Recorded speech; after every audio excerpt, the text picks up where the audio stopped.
I suppose you come to sympathize with me, for indeed misfortune has taken possession of my house.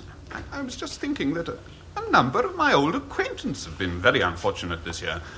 Morcerf, dishonoured and dead. Mercedes, retired to the country. And Albert, about to enter the army. At least they will not be poor. Oh, but they will. It seems they had scruples, something to do with tainted money guiltily acquired. They've given their entire inheritance to the hospitals. But surely that was an act of great nobility.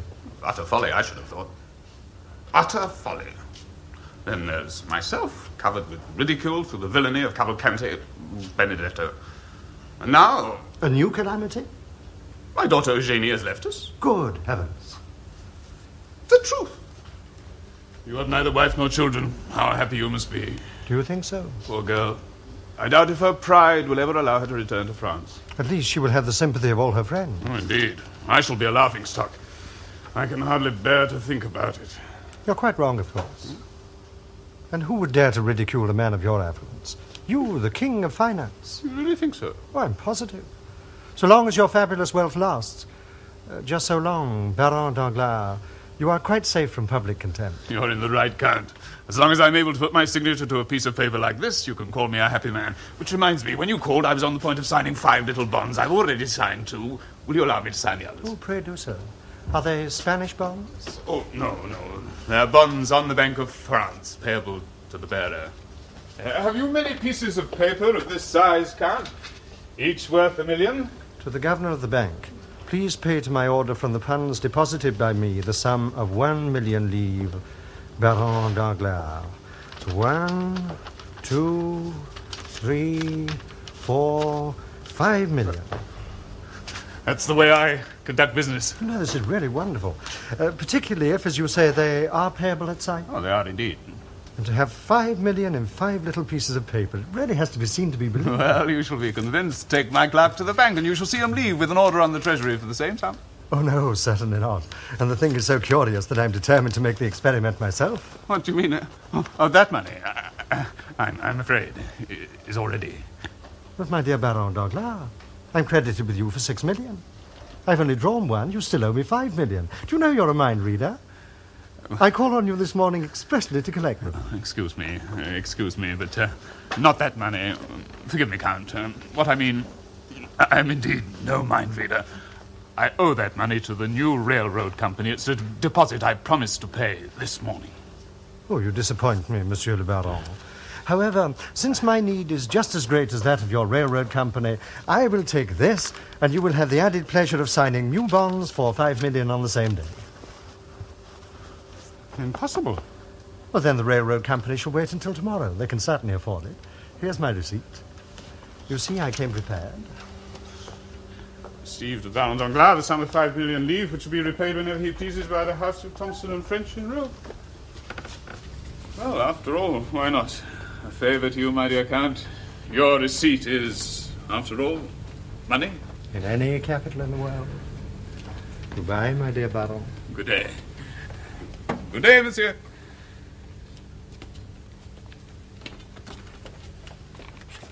What the devil do you want? Monsieur Beauchamp is here, Monsieur le Baron, and wishes to speak to you. Beauchamp? Very well, show him in. This way, monsieur. Monsieur Beauchamp? Good morning, Baron Danglars. I passed our friend Monte Cristo on the stairs. Oh, yes, he wanted some money, a little matter of 5 million. 5 million? Yes, he went away with the money in his pocket. You amaze me, Baron. I'm a financier, Monsieur Beauchamp. But to what do I owe the pleasure of this visit? I wanted to interview you, to obtain your reaction to the news from Spain. I'm surprised you did not call before. After all, it is more than 48 hours since, how shall I put it? My judgment and intuition brought me the rewards of a great financial coup. Do you consider yourself as a financial genius, Baron? The words are yours, Monsieur Beauchamp. I would express the matter more modestly. However, it is perhaps best to judge by results. Baron Danglars, if you had made a mistake and Don Carlos had not returned to Spain, what then? Would this have meant a crisis in your affairs? Monsieur Beauchamp, a successful banker never gambles, but there are times, exceptional times, when he will take a certain risk. In this case, the degree of risk was infinitesimal. But it existed. It did. However, as events have proved, I was fully justified in the action I took. I see. Why this line of inquiry? If you came here wanting... I came here, Monsieur le Baron, assuming that a man of your eminence would keep himself at least as well informed as a mere journalist. What are you saying? That you are not abreast of events. I not abreast of events. For 2 days, Monsieur le Baron, fog in the Loire Valley has obstructed the telegraph. The fog has now lifted. The service is once more in operation. Well? I have had the latest reports. Don Carlos did not return to Spain. Barcelona did not rise in his favor. He is still in our custody at Bourges. It's a lie. And you are a ruined man? It's a lie. No, my dear Baron, it is the perfect truth. The news. His escape. That was a telegraphic error. But it's true. I heard it from Madame de Villefort herself. Her father has dismissed her to a convent. Where is she now? At home. Under guard. This is one of the worst things I've ever heard. God forgive me, it is I who've done this to Valentine. No, do not speak thus, monsieur. Well, how should I otherwise? But it's true. When a woman loves, no sacrifice is too great for her. And there will be no sacrifice. What do you mean? I mean that you will marry your Valentine and that you will live happily ever afterwards. Oh, no, to jest at such a time. Maximilian, listen to me. You know that within the hour de Villefort is presenting the prosecution's case against Benedetto? Yes. While he is thus engaged, you will take Ali and go to the house of the Procureur du Roi and abduct his daughter. But this is madness. Ali, who is worth 10 men in such a situation, will cover your retreat.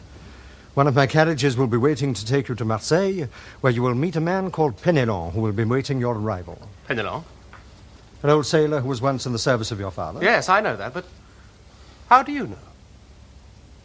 Ask no questions. He will convey you in my yacht to the Isle of Monte Cristo, where I will join you within a matter of days. Trust me. But what you propose is sheer insanity. We wouldn't travel more than 20 leagues before we were seized. Nothing of the kind will happen. My friend, have you ever known me to fail in what I promised to perform? Never. Well, if you love your Valentine, do what I'm telling you to do now. But what is there to be afraid? Her father's vengeance. You're both safe from it already.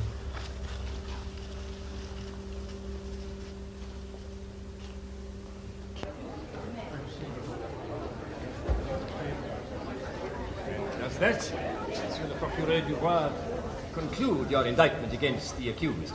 It does, Monsieur le Président. We thank you, Monsieur. Accused, state your name and surname. Excuse me, Monsieur le Président. I claim to be in an exceptional situation and would beg that the order of the formal questions which you're bound to address to me at this stage be reversed. Very well, the court is prepared to indulge you in this, but only in this. What is your age? I'm 21. Or rather, I shall be in a few days. I was born on the 27th of September, 1817. And where were you born? At Auteuil, near Paris.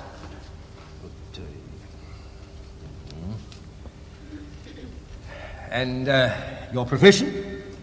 I've followed various callings. Lately, I've become an assassin. I see.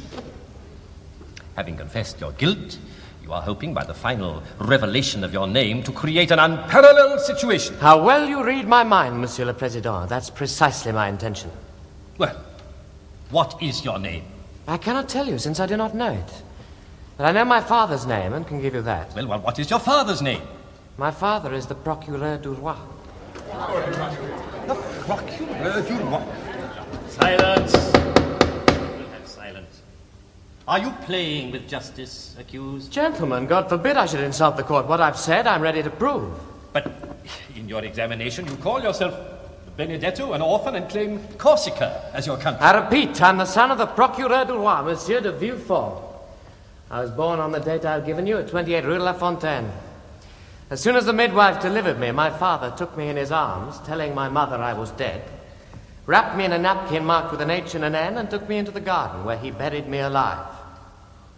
Are you asking us to believe that you were a newly born infant? You survived this ordeal? Well, of course, I wouldn't be here otherwise. The explanation is somewhat too involved. I've no wish to take up the court's time unnecessarily. Perhaps your ingenuity has failed you. By no means, Monsieur le Président. The truth never taxes one's powers of invention. We shall see. We shall see. You, a self-confessed murderer, claim an illustrious man as your father. Your mother, no doubt, was equally illustrious. My mother, monsieur, thought me dead. No guilt attaches to her. I have not wished to know her name, nor do I know it. To this tissue of horrors you bring, I must admit a sort of conviction, but without strong proof to sustain it, it's of little value as evidence. Proof? You demand proof? Certainly. Then look at Monsieur de Villefort. There lies your proof. Monsieur de Villefort! True. Oh, yes, it's true. It's quite true. Oh, it's true.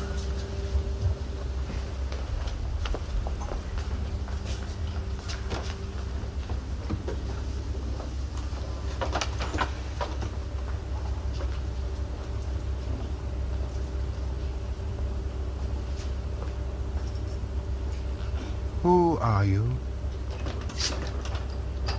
Who are you? I'm Edmond Dantes. Edmond Dantes.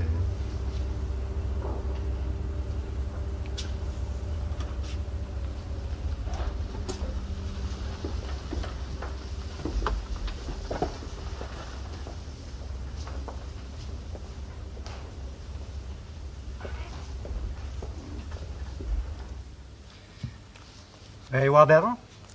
5 million livres. Are you staying long in Rome? No.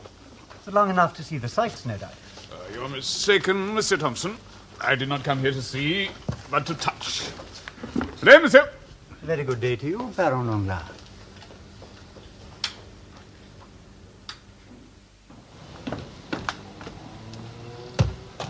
My hotel.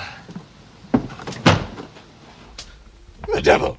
That's right, Excellency. I am he. Monsieur Evans, where are you taking me? To hell, senor. To hell.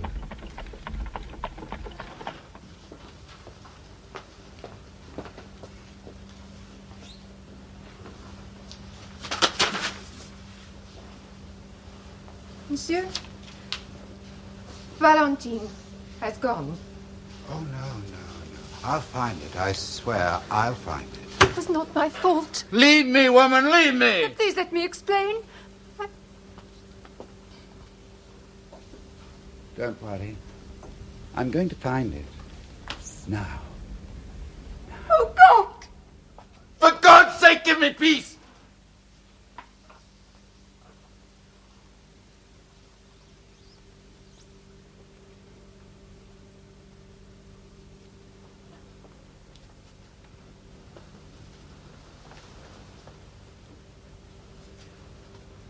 Where the wall? The bed, the wall.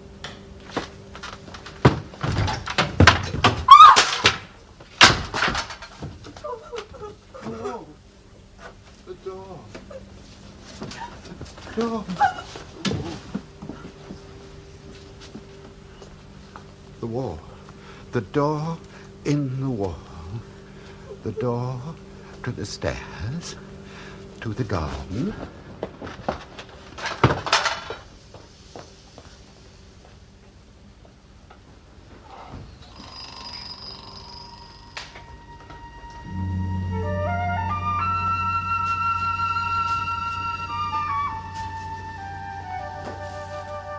Human wretch, this is torture. Torture. I'm not eaten for 24 hours.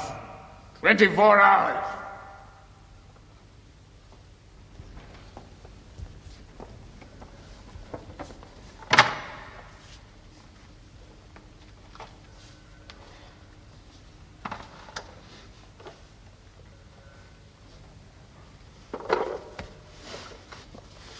Just one moment, Excellency. Here people pay before they eat. Eh? Well, certainly. You have money, why should you not pay? Very well, I'm too hungry to care. How much? 1 million livres. A million livres. Huh? That's funny. That's very funny indeed. You see, I can take a joke in the next.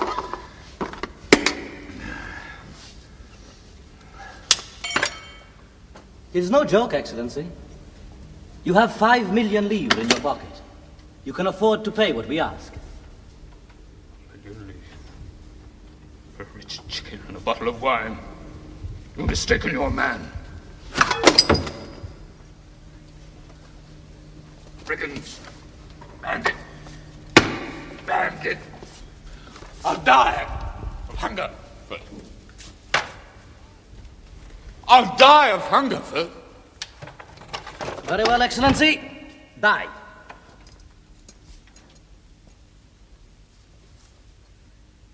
I know the sacrifice you have made. I know that you've given de Morcerf's fortune to charity, and that you will take nothing from Monte Cristo. But this is the key of that humble apartment that young Dantes the sailor lived in long time ago. He gives it to you now.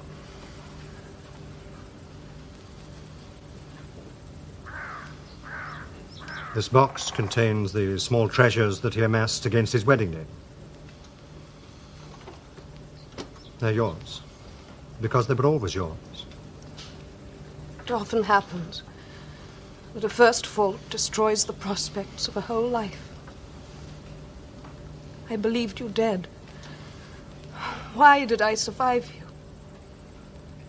What good has it done to mourn you eternally in my heart? I'm an evil omen to those who surround me. Mercedes. Should not speak so. You're a noble-minded woman. You deal with yourself with too much severity. Will you not even say that you will see me again? We must say farewell, Edmond.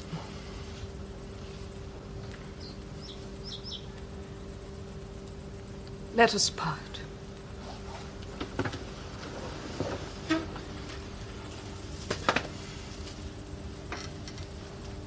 Before I go, Mercedes, have you no request to make?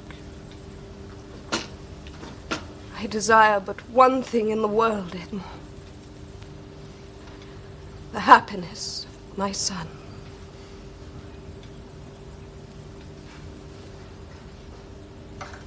I will do everything in my power to promote his happiness. Thank you.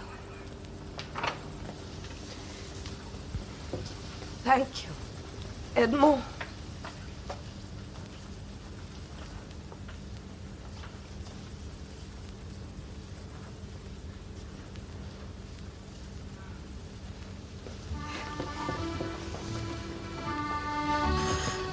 Edmond. Edmond.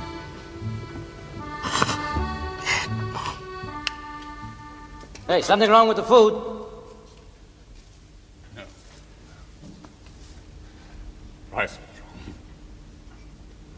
5 million livres for 5 meals. How shall I pay for my names? Oh, it's very simple, Excellency. If you can't pay, you don't eat. Then? Then, I suppose you'll suffer hunger. And after you've suffered long enough, I suppose you will die. Let me live. Live here. Not liberty anymore. It's life. You're suffering. No.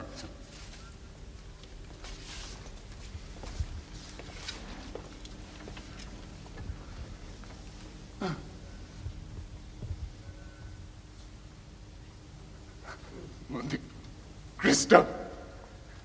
You are mistaken. And who are you?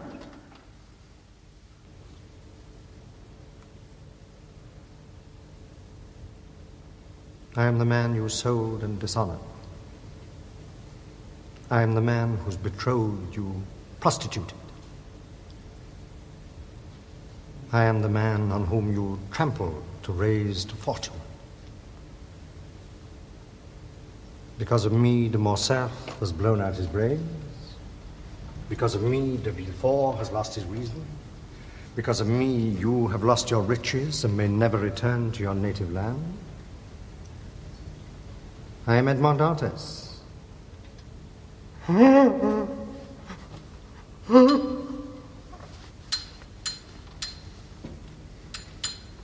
Get up.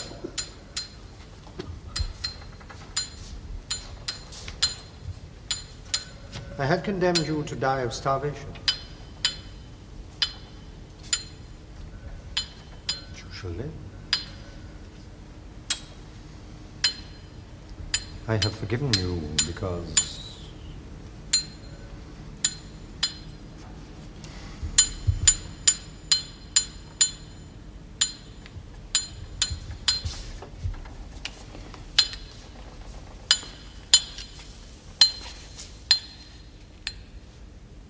Is everything prepared to sail for Monte Cristo? Of course. But what about him? Let him go.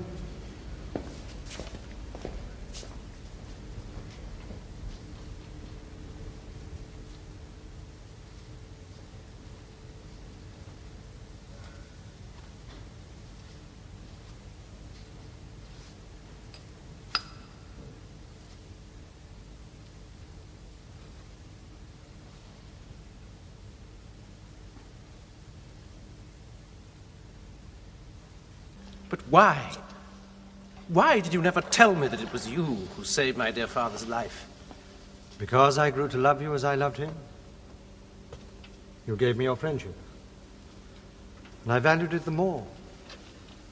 Because I knew that it was not inspired by any gratitude that you might have felt had you known the facts.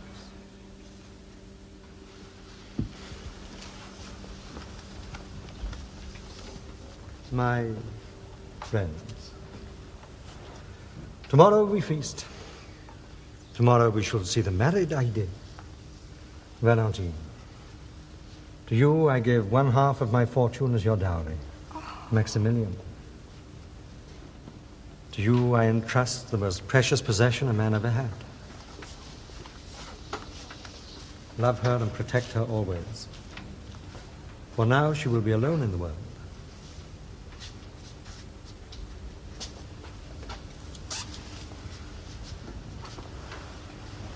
Alone in the world? And why? Because Aide, tomorrow you will assume your proper position in society. I restore to you your fortune and the name of your father. I will not allow my destiny to overshadow yours. Then you leave me, my lord. Aide, and you're young and beautiful. Forget even my name and be happy. It is well. I shall obey. I shall forget even your name and be happy. What are you saying? I am young. I love the life you have made so sweet for me, and shall regret to leave it.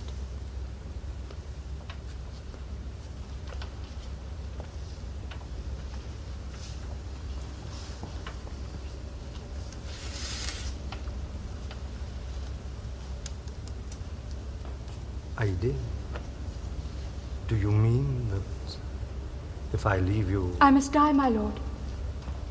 Yes. Do you then love me? Not as your daughter.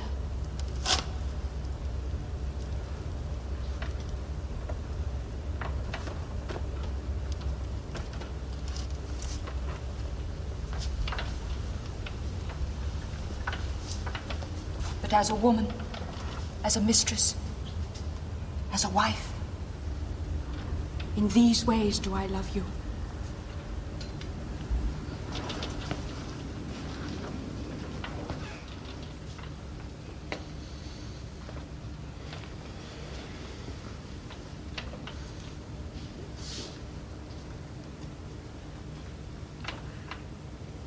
Love me then, Aide.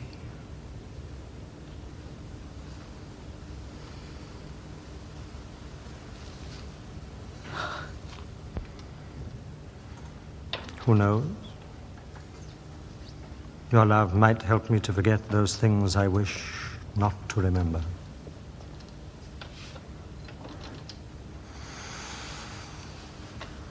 There is neither misery nor happiness in the world. There is only the comparison of one state with another. He who has felt the deepest grief is best able to partake of intense happiness.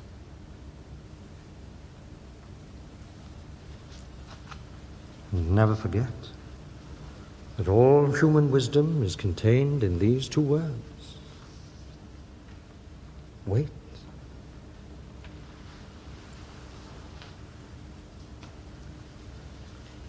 And hope.